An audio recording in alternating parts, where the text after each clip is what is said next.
Saya tuh pengen buat beli moge tapi belum tahu caranya. Jadi kita langsung tanyain aja ke Om Raymond. Kita lanjut segmen 2 namanya juga usaha. Gimana cara belinya Om? Bayar ya, saya ngerti. Yang pasti harus punya uang.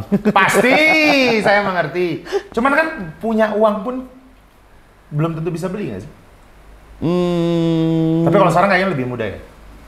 Zaman itu kan punya uang pun belum tentu bisa beli. Bisa lah. Bisa ya? Bisa lah. Yang penting ada niat. Satu ajar man. Agak gini. Untuk membeli. Waktu kalau main moge itu memang udah kesenangan ya. Tadi kan saya udah ngomong itu kesenangan dari kecil. Tapi saya tidak semaniak orang-orang yang mesti ngumpulin mainannya, foto-fotonya atau ngerti tipe-tipenya. Namanya itu afirmasi, Pak. Iya itu. Diafirmasi dulu, saya punya moge, saya punya moge. Ya gitu. Karena dari situ sempet tuh terucap ngomong ke orang tua. Pak, aku pingin punya Harley. Waktu itu SMA. Pingin beli Harley. Dijawab, kamu mau beli Harley nanti ketika kamu punya uang sendiri. Jangan minta-minta papa. Ya, jangan minta-minta. Papa aja nggak beli katanya dia. Betul. Papa aja nggak punya. Papaku sendiri itu cuman mainannya tuh koleksinya Mercy tua, Tiger kayak gitu-gitu. Memang dari dulu aku sendiri sekolah udah pakai VW kan. Waktu itu pakai VW memang kita dalam gitu keluarga ya? Lingkup keluarga otomotif. Otomotif ya? Gitu. Tapi waktu itu Harley tuh udah kepingin banget. Cuman belum bisa beli sampailah di tahun 2009 awal mulanya beli cuman Ninja 250. Pakai uang sendiri tuh? Kagak lah, tetap pakai orang tua lah. Ya kan. Gitu dong, aku dosa. Akhirnya belilah 250 3 bulan, variasi-variasi. Kita kan nggak pernah barang standar ya. Betul. Kita selalu apa itu standar? Tidak dong. Kita selalu modif, entah itu lampunya diganti, dicat kayak apa nggak tahu lah. Minimal per lah. Nggak, minimal tuh stripping dilepas. Betul. Ingat ya kan? Zaman dulu kan gitu, motor polos bagus. Ya akhirnya kita udah tuh Ninja, akhirnya 3 bulan aku jual. Ninjanya dijual? Ninjanya dijual. Udah dibeliin Anda jual? Ya, juga karena aku pengen naik tingkat. Oke, zaman itu pengen naik tingkat. Oke. Waktu siap. Mau dijual 2009 itu 2009 itu aku beli sudah pakai uangku sendiri karena aku udah jual beli mobil. Jual beli mobil? Jual beli mobil waktu itu. Itu kan udah nggak sekolah itu. Mobilnya siapa yang Anda jual itu? Model beli mobil itu awalnya dibeliin Hyundai Cakra. Cuk, yang mana lagi Hyundai Cakra itu cuy? Sudah ding. Terus. Hyundai Cakra itu awal mobil saya. Awal mobil saya VW. Memang dari dulu VW dari SMA. Bentuknya kayak Timor ya? Ya begitulah. Memang mobil lokal kan, Cakra. Buatannya si anaknya Babe. Pak Tommy Soeharto zaman itu. Ya begitulah. Kemudian setelah VW dijual, aku beli Hyundai Cakra. Dengan tujuan adalah buat kaki untuk ngelesi pelajaran. Random banget tapi beli Hyundai Cakra zaman itu. Karena aku milih yang paling murah, men. Aku waktu itu udah ditawarin sama mamaku. Mau beli mobil apa? Itu Vios taksi juga udah murah, bro. Kagak lah, masih mahal ya? Waktu itu masih zaman 70-80. Hyundai Cakra nggak sampai, bros. Cuman 40-an. Gitu loh. Habis itu aku minta mobil itu, aku tuh buat tuh. Ya itu aku pasangin audio lagi ya kan, kembali ke zaman dahulu lagi kan. Kalau mobil yang aku pakai sendiri ya Hyundai Cakra itu, dari VW sampai Hyundai Cakra, tapi sebelum-sebelumnya pakai mobil, belajar mobil tuh dari Katana itu mobil berdua sama kakak. Gitu. Join lah ya? Join. Belum bisa dikatakan, nggak bisa divariasi, nggak bisa diapa-apain lah, pokoknya standar. Karena ada tanggung jawab nih kakak saya pakai. Betul, kalau ada apa-apa kan ngomel dia. Betul. Udah tuh akhirnya belilah moge yang belum bisa dikatakan moge ada 250 itu kan 3 bulan aku jual. Nah waktu aku jual aku belinya itu 45, aku modif aku jual 72 juta. Kok iso? Makanya itu padahal motor barunya itu cuma 55. Tapi modifikasi ini berhasil menipu pelanggan Anda ya waktu itu? Nggak menipu cuy, kalau ada barang semua. Benar. Tidak ada penipuan di sini. Tidak menipu, mengecoh. Lakulah 72 juta. Aku iseng nih, mulai nih Anda aku. pakai pesugihan kayaknya? Enggak. Belajar hipnoterapi? Tidak ya? Enggak, sedikit. Aku coba cari nih motor moge ya kan. Sport, keluarlah Yamaha R1 tahun 2001. Itu pasaran. Oh, moge itu sebenarnya bukan hanya Harley Davidson ya? Ya enggak dong, banyak dong. Pokoknya mereka yang punya CC di atas 500 ya, dianggap sebagai oke. Betul. Akhirnya aku ngambil tuh R1 2001. Warna biru silver pasti kan? Iya. Iya kan? Nah, ya itu motor-motor gue pertama tuh. Yang kalau bisa dikatakan sport.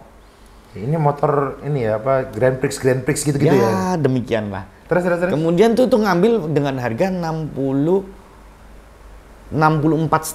Bangsat masih batin, masih untung Anda. Tunggu dulu. Memang sengaja gue speleng segitu untuk supaya modif lagi. Sisanya bukan untuk bener-benerin, Bro. Oh, karena barangnya lumayan nggak bagus. Aku waktu itu lihat, wah ini orang bukanya 75. Gue coba tawar 60. Akhirnya dia lah 64,5. Ya kan? Dengan muka sedih-sedih gitu kan, tolonglah om, tolonglah om. Nggak cocok. Akhirnya kita beli 64,5. Udah tuh kita pakai, dibener-benerin, diberes-beresin semua. Beresinnya tuh habis 8 juta. Ya cengli lah. Masuk akal kan? Tadi kan modal 72 masih itu kan, ya paling keluar duit 1 juta lagi lah gitu kan. Lakulah 85 juta. Belum dipakai ini udah Anda jual. 2 bulan men. 2 bulan. Waduh, emang pedagang Anda ketemu ini. temen. Loh kok laku?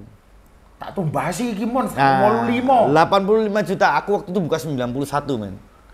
Laku 85. Jual anjing lah. Aku memang niat jual karena cita-citaku adalah Harley. Oke. Tapi gimana caranya aku bisa langsung ke Harley kan nggak mungkin, Bre. Pakai uangnya siapa? Betul, ada ininya ya. Ada jenjangnya kan. Nah, akhirnya aku belilah motor lagi R1 2003. Aku naikin tingkatannya. Itu iya. R1 2003 adalah motor sport Yamaha R1 yang undertail knalpotnya. Jadi itu yang di bawahnya tempat duduk belakang. Betul. Jadi nggak di samping-samping, udah langsung di bawahnya gitu. Modelnya keren. Semacam itulah, ada warna hitam kalau nggak salah. Iya. Nah, kemudian aku beli tuh warna hitam. Motornya kok taruh Minami, Cuk. Aku beli itu 2003 seharga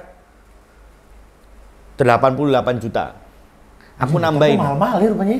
Ya, kalau hampir kayak mobil loh harganya. Ya memang 88. Dapat 2 loh itu tadi Hyundai Cakra Anda itu tadi. Itu dari Hyundai Cakra aku jual, aku ganti Verosa, aku ganti pokoknya yang pasaran 3O Mazda Familia itu kan 50 jutaan. Betul. 40 jutaan. Nah, aku berganti mobil-mobil itu. Terus aku tingkatin sampai akhirnya R1 2003 pakai 2 bulan laku lagi tuh R1 101. Kayak jualan di ini ya, YouTube yang saya bisa dapetin dengan jualan sepatu itu. Rupanya sudah dilakukan sama Bang Raymond ini itu dengan jualan motor ya. 2003 laku di angka 101. Dapat triple digit nih finally. Dapat triple digit. Terus nah, dari sini semua nanti kan pasti akan ada pertanyaan. Loh emang nggak dipakai sama sekali keuntungannya? Enggak. Oh ya? Aku lipet, bersabar terus, bro. Makan di rumah terus, bro. Mama kan masak. Emang luar biasa DNA Anda ini ya, luar biasa. Makanya kalau orang-orang mikir Raymond tuh langsung enggak. Ingat ya, buat kalian yang memang pengen tepat buat beli moge, siapkan cyanida. Santet bisa, pelet bisa, mungkin bisa memotivasi Anda. Kalau tidak punya orang tua, kayaknya bisa memotivasi ya. Tapi ini cukup perjalanan panjang akhirnya. Panjang bro, kalau kita pikir-pikir lagi. Pokoknya dalam waktu 2009 aku ganti motor 3 kali. Oke. 2010 aku beli. Tapi kan image-nya pada saat itu Raymond akhirnya udah jual beli ya? Belum sampai terkenal sih bro. Cuman sebagai pemakai, ya istilah apa ya?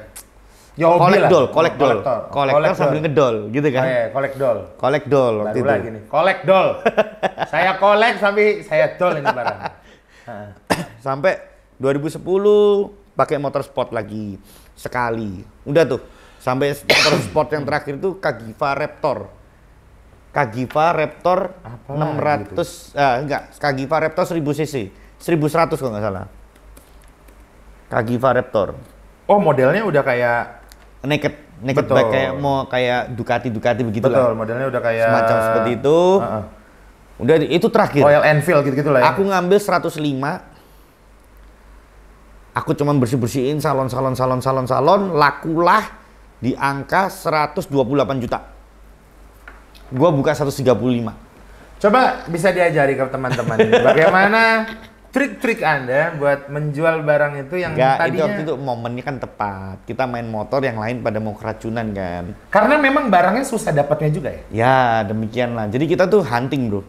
Motor tuh kita hunting, kita rayu orangnya sampai orangnya mau jual. Akhirnya jual. Ya kira laku 128 juta. Nah, saat itulah aku ketemu dengan kepala teknisiku sampai sekarang ini ikut aku. Oh iya? Nah, namanya Mas Yoyo itu. Aku curhat sama dia. Yo, aku pingin Harley. Duitku ini 128 juta cukup tak beli Harley. Lu cukup, bos. Oh iya? Dia ngomong gitu. Tapi tahunnya lama loh, bos. Tahunnya lama, bos. Saya cukup, bos, tapi gak ada surat ya, bos. Ya itu hanya untuk kalian-kalian yang tahu ya. Iya. Dari tadi kan nggak diceritain gitu kan. Also diomongin bisa, bos, dapat Sportster 96. Turun kan? Padahal tadi aku udah naik motor udah sampai tahun 2003 kan. Kita turunin. Karena Harley itu memang harganya lebih mahal. Tapi nggak apa-apa kan sebenarnya? Ya aku ngomong, nggak apa-apa wis, aku mau. Mau ya, iya dicariin lah. Ketemulah motor. Minta 125 juta. Oh ya, becek. Nah, aku masih tolong ngau, bro, kayak bensin tahe. Enggak lah, men. Aku nggak mikir sampai sana. Aku tawar lagi itu motor. Deal 121, bro. Aku benerin nih pakai uang 5 juta. Bener-benerin. Ngecat sendiri, bro. Ngecat sendiri semuanya. Nggak takut, bro? Itu malah tambah rusak atau tambah Enggak. Karena kan kita udah pede, udah mampu membenerin motor dan menyalon dan mendetailing semua kan kita udah dari 2007 kan aku udah detailing, bro. Ya kan? Jadi kita bersihin semua, tak bersihin. Jadi motor-motorku tuh bisa laku mahal karena aku bersihkan.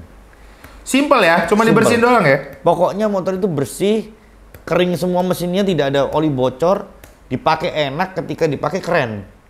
Jadi orang tuh kan kepingin, bro. 121 juta, benerin 5 juta, 126, aku buat jalan-jalan, bro. Aku buat jalan-jalan, kumpul, dibeli lagi, bro. Sebelum kesana dulu, berarti ada momen bahwa community dan juga orang-orang yang bisa dibuat FOMO ini lumayan cukup gampang disikat juga ya akhirnya? Ya, bukan gampang disikat ya. Memang mereka juga mengingini barang kita. Tapi kan memang ini barangnya rare ya? Barangnya rare. Waktu zaman dulu kan masih belum beredar segitu banyak, bro. Betul. Gitu loh. Setuju. Laku berapa juta? Anjing, ini kita tuh sebenarnya lagi belajar. Bisnis bagaimana? Kan? Bisnis ya? Betul. Kita kan ngomong bisnis. Ya namanya juga usaha kan. Ya, jadi membuat yang tadinya modalnya 100 jadi 125, iya. naik lagi. Nah naik itu lagi. sampai kita ngomong ya, itu pokoknya laku 138,5. Jadi udah untung lagi tuh. Udah untung 10 juta. Wes kita ngomong, akhirnya aku berganti-ganti motor, nggak tahu dah ratusan kali itu. Pokoknya sampailah aku mencapai angka 300 lebih. Per satu motor akhirnya, finally? Enggak, dari 300 juta lebih aku pecah jadi 2. Balik lagi ke tahun yang lama motornya, bro. Dibiarin dan diliatin orang. Nah ini kebiasaan orang gengsi. Udah ganti yang baru kan kepingin lebih baru. Kalau gua enggak. Gua pecah jadi 2. Lu punya satu motor, gua punya 2. Iya kan? Tidak semua orang punya pikiran seperti Bapak satu ini karena memang DNA-nya berbeda sama kalian-kalian yang orang Lampung, orang Palembang, orang Madura, beda dong. Mungkin orang Madura juga punya pemikiran seperti itu, tapi tidak banyak yang seperti itu. Tapi poinnya adalah rupanya proses ini cukup panjang ya? Panjang, bro, panjang. Akhirnya Bang Raymond, tapi selama punya komitmen, mimpinya ada, dan menjalani secara konsisten, jadi kok ya? Jadi, aku yakin jadi gini. Dan nama baiknya Pak Raymond ini lumayan harum di Surabaya sebenarnya. Ya pokoknya intinya apa yang kamu lakukan kalau memang itu ada bermasalah dengan orang, tanya ke orang itu. Dan kalau memang harus bertanggung jawab, that's it. Di perjalanan ini kan pasti banyak orang-orang kaya baru yang tiba-tiba pengen beli Harley di zaman itu. Banyak bro, banyak bro. Ada kalanya di Surabaya itu, si anjing-anjing yang orang kaya baru itu, entah kenapa bermunculan. Dan bahkan bermunculnya pada saat COVID ya, zaman itu ya. Yap. Dan sekarang udah hilang juga rupanya ya. Ya. Nah, karena memang secara persistensi mereka nggak ada dan kita nggak tahu juga track record dan kawan-kawan. Dan Mas Raymond ini membangun track recordnya udah lama banget sampai sekarang. Iya. Nah, ada cerita menarik pada saat rupanya Pak Raymond ini sempat mengalami sakit yang lumayan membuat kalau terancam ya nyawanya ya berarti. Kalau terancam sekali karena itu udah antara hidup dan mati. Aku sudah ngomong sama Tuhan, aku nggak mau cacat. Tahun berapa itu? 2019 bro. Barusan aja berarti ya, sebelum 2019, COVID ya? sebelum COVID. Tepatnya sebelum COVID. Andai waktu itu COVID, aku yang ketakutan. Apa perasaannya? Soalnya kan pada saat itu karirnya terus menanjak nih. Iya. Maksud walaupun ada turbulensi ya, Iya, naik turbulensi, turun, naik turun. Sempat ketipu juga sebenarnya. Jadi tapi nggak diceritain, sempat ketipu juga sebenarnya melakukan perdagangan Harley itu tadi ya kan. Wah. Finally akhirnya sempat ngambil Harley dari luar kan. Ketipunya tuh setengah M bro. Makanya. Lumayan banyak itu ketipu setengah M. Setengah M lebih. Lebihnya tuh gede kayaknya ya. Nah, makanya itu ya cukup stres juga. Jadi kalau 2019 itu aku mengalami sakit yang biasanya disebut sama orang tuh meningioma. Meningioma itu adalah penyakit tumor otak. Keren ya? Nah, meningioma itu adalah jenis tumornya. Gitu dong kalau sakit lu, sakit batuk pilek, kerokan. Meningioma. Itu ada di dalam kepala saya, di antara otak kanan dan otak kiri. Taunya gimana? Sakit Ya, terus waktu kepalanya. 2015. Jadi gini, kita runtut ke belakang itu 2015. Ya, 2014 akhir atau 15 kalau nggak salah. Ya, 15 awal. Itu aku ketahuan karena sakit terus, kepalanya sakit terus. Nah, di tahun 2000 Dulu ngerokok, Bapak? Enggak pernah. Di tahun 2014 ke 15 ini memang aku ada problem yang cukup besar, yaitu ditipu sama orang itu. Jadi problem di sini cukup gede banget sehingga membuat stres, pusing, kita nggak happy ya kan, kita jalani hidup kita nggak happy udah pokoknya. Tapi pada saat itu memang nggak, maksud gini, problematika yang sampai ketipu hampir setengah M lebih itu membuat fisik juga terkena selain mental? Enggak sih bro, karena aku ini orangnya pembawaannya tuh lebih cenderung ke tenang dan menutupi kesulitanku sendiri. Oh, jadi lebih dihadapin apa kayaknya kita hadepin, pokoknya tak hadepin, aku siap ngadepin apapun itu, gitu loh. Aku setiap masalah, setiap problem, setiap apa. Cuman di belakangnya tetap ada yang gerunjel kan? Ya pasti. Dan rupanya itu yang membuat. Tapi kalau aku di mata keluargaku semua itu aman. Ya. Ya kita laki lah bro. Selalu betul. Tahu kan ya. Sama lah. Jadi apapun yang kalian hadapi, ya, diusahakan di rumah gak ada yang tahu. Ketika kita udah mentok, itu pun kalau di rumah ketahuan baru kita kasih tahu. Kalau enggak pun kita diem, bener nggak? Bener, tapi kita kan tiba-tiba nggak ngasih tahu, yang gua kanker otak. Oh enggak. Dong. Justru yang tahu duluan istriku. Diperiksain akhirnya? Periksa. 2015 tahunnya? Iya. Oh, cukup panjang 4 tahun ya? Gini ceritanya. Punya kanker di kepala? Karena kan aku berpikir masih ada herbal. Oh ya, ras Anda ya, betul. Ya, betul. gua minum itu herbal semua tuh. Ya. Dari yang kesakitan sampai hilang. Sempat hilang berarti ya? Nah, ini kan, ini omongannya orang hilang. Ada yang ngomong tumor tuh bisa mengecil, mengering. Kalau menurut cerita-cerita saksi-saksi kira jamur gitu, itu mengering, ha? Nah, masalahnya tumor gua waktu itu ketahuan 2015 tuh 4,6 kali 5,3 centimeter. Gede cuy. Itu masih 2015. Ketika 2019, tumor itu besarnya 5,1 kali 6,3. Jadi naik 1 cm, bro. Jadi sekitar sekian di tengah-tengah. Dan itu dia ada hidup di tempatnya cairan otak. Jadi ini otak kanan, otak kiri, ada selaput-selaput. Nah, tumornya itu hidup di tengah-tengah. Kalau dia tambah besar, tambah turun, dia kena batang otak, aku mati. Dan waktu itu aku udah menyerah, aku udah pasrah. Seluruh obat herbal tuh yang dulu bisa menghilangkan, sekarang udah nggak mampu. Tak minumin semua, sampai obat-obatan neuralgin untuk sakit kepala itu kita minum 2, nggak ada efek, cuman sembuh setengah jam itu sakit lagi. Jadi itu kan menghilangkan rasa sakit aja. Ya, apa anti nyeri lah ya? Meredakan nyeri. Itu nggak bisa diobati sudah. And then akhirnya memutuskan untuk operasi? Ya, aku waktu itu sudah titip-titip pesen tuh. Istri, mamaku udah aku kumpulin, aku kasih tahu semua dah. Ini nomor ATM? Nah, semua. Semua aku kasih tahu. Email? Sampai mainan-mainanku, mobilku, hobiku di mana, bangun mobil di mana, bangun motor di mana tuh. Semua aku kasih tahu, bro.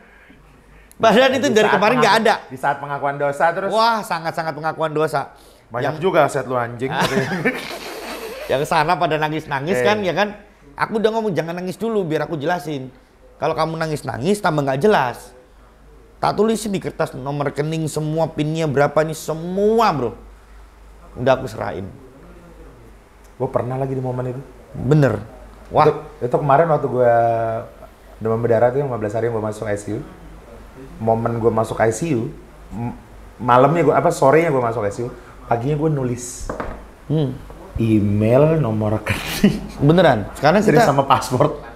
Kalau kalian pernah di posisi seperti itu, itu seperti kayak bukan gak ada harapan hidup ya. Tapi kita cuman gini. Preventif aja. Iya bener. Itu muncul. Kalau orang pernah dengerin nggak? Kan dengan ada orang ngomong gini.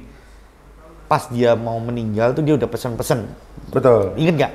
Itu aku alamin bro.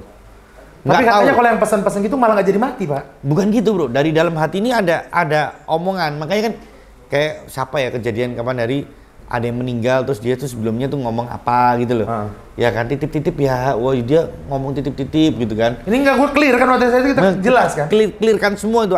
Aku kasih tahu semua. Sampai akhirnya besokannya tuh aku pergi ke workshopku. Anak buahku aku kumpulin semua.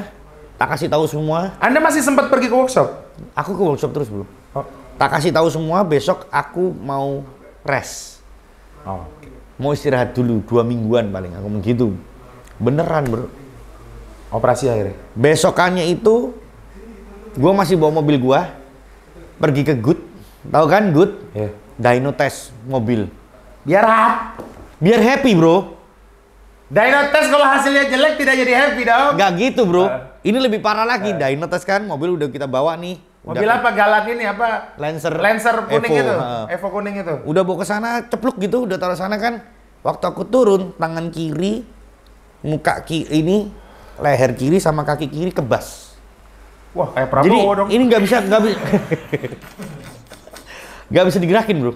Digerakin tangan nggak bisa bro. Waduh. Sampai aku cuma bisa gini-gini loh. Naik no gini aku bisa, tapi tangan nggak bisa ngenggem. Ketika dia ngenggem nggak bisa lepas. Sampai tak gini-gini no, terus itu berangsur-angsur selama 1,5 tahun bro, kayak gitu. Sebelumnya, tapi sebelumnya nggak parah itu. Ini nggak parah bro. Momennya lagi dyno test ya? Enggak, barusan parkir mobil, gua keluar. Mau drag race? Kagak, abis bangun mesin. Oke. Terus mau tak dyno supaya settingan turbonya itu, busnya itu ditutup. Yeah. Udah tuh, aku udah sampai sana. Aku turun dari mobil, langsung lemes bro. Aku cuma pakai tangan kananku, aku telepon istriku, kamu di mana? Lagi jemput anakku yang kedua. Kamu ngomong sama gurunya, keluarin sekarang jemput aku di Good. Aku sudah tidak kuat, tak tutup. Dia datang, aku naik mobil langsung kita ke Siloam. Ini mobil masih ada di Good bro. Kenapa Anda mikirin bentar dulu dong? Lanjut. Soalnya ada kejadian. Laki emang kayak gitu sih. Ada kejadian yang anjing banget bro di sini bro. Udah nih kan, ngecek semuanya ngecek. Oh iya dicek tumor, ada tumor otak gini. Dijelasin lagi kan sama rumah sakitnya ini ada kita tahu. Terus gue dapat telepon dong dari teman gue yang bagian teknisi kan. Bro, kenapa? Mobilmu mesinnya jebol, Cuk. Hancur. Masih mikirin mesin dong. Mesin lu jebol. Oh iya dah. Iya. Busnya lupa ditutup, Cuk. Naiknya busnya sampai berlebihan. Jadi mesin itu mekrok, pecah. Cancok kan wis tak kongkon ikut jalur itu. Aku cuma ngomong gini. Sempak. Aku cuma ngomong gini. Titip ya. Benerin aja wis. Pakai uangmu dulu. Nanti kalau sudah aku selesai urusan aku sekarang di rumah sakit aku. Kalau udah selesai urusan kamu tak transfer duit. Ya wis yuk, tak tutup. Wis, temenku yang geret knowing sampai dibawa lagi ke Malang tuh dia. Aku udah nggak tahu mobilku. Tapi pada saat itu akhirnya operasi langsung hari itu juga. Kagak, dikasih obat anti nyeri kan, tertahan di Siloam. Terus karena ada beberapa teman-teman motoran yang rekomendasi guru besar Siloam, dipindahlah pergi ke National Hospital. Karena waktu itu aku udah tanya, ini aku mesti ke Penang atau Singapura, ngapain jauh-jauh? Di sini juga nutut. Di sini di NH itu ada 4 dokter muda terbaik se-Asia Tenggara. Dibawalah ke Nashos sama dokter Fahmi dan temannya. Dokter Heri, dokter Iwan. Sampai sekarang aku pun akrab dengan dokter-dokter itu karena Iya, Anda selamat, Pak. aku satu-satunya case yang berat, menurut dia berat, sangat berat.